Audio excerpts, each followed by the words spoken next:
Naami diri sa sapa kay nanlaba og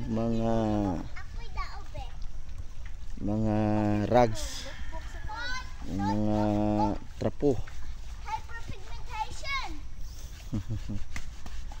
Kini nga sapa mga kaigsunan, linya ni sa Pampampos diri sa Iligan City, sa Dalipuga, Iligan City. So dito sa unahan daghang nangaligo dito karon kay daghang man labay. Moapas rami dito nya tagtaod human og panlaba ning mga trapo. Kay gipangsapot man ning mga kids kay mabaw daw kayo.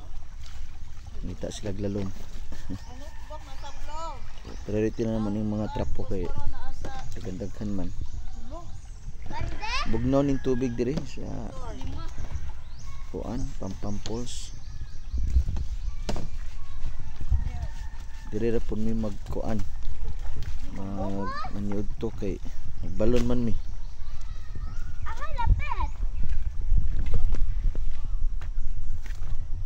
Lara ka mo agi.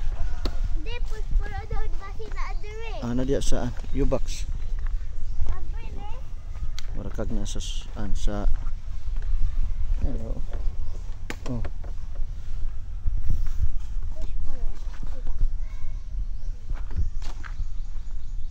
Nakastunga-tunga sa kalubinan o kasagingan.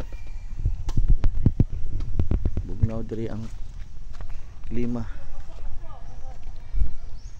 Ilak ni mo nak.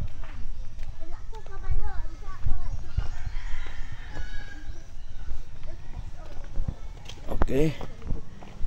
So good morning. So mga kaigsunan, kanunay nato hinumduman nga ang Dios nahigugma nato, kanunay ang Dios naghatag nato og kinabuhi, nag-extend sa atong kinabuhi adlaw-adlaw. So sa angayan ang Dios pasalamatan. Ang Bible nagsulti nga always give thanks unto the Lord. So ang pagpasalamat importante kayo nato. Busa himuon nato ang atong kasing-kasing grateful, mapasalamaton. Dili lang sa tanang panahon nga naa kay daghang panalangin, bisan sa panahon nga naa kay daghang pagpanginanglan. Himuang imong kasing-kasing nga grateful, mapasalamaton ka.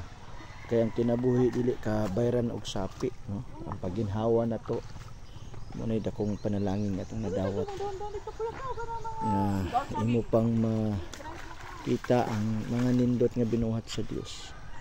So busa nga ako magadasig kanimo, himuay imong kasing-kasing tun-in imong kasing-kasing grateful sa Ginoo. Kay ang Bible nagsulti kung kasaligan ka sa gagmay butang, kasaligan ka sa dagkong mga butang.